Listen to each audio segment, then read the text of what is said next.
Hello guys, welcome to Pronouncist, your pronunciation guide. Today we will learn how to pronounce the word shown on the screen, GNATS.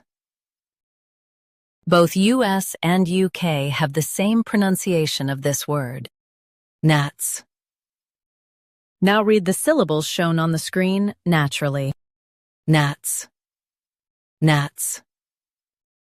Start with the soft N sound, GNATS, GNATS.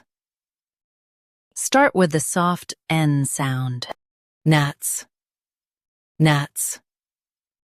Start with the soft N sound, GNATS, GNATS. Practice repeatedly and you'll soon be able to say this word perfectly. The best way to practice is to repeat the syllable multiple times. The meaning of the word is small flying insects. Try repeating this word several times to improve your pronunciation. We post daily videos on useful and commonly mispronounced words to help you speak clearly and confidently. Like this video and subscribe to Pronouncist for more pronunciation guides. Thanks for watching us.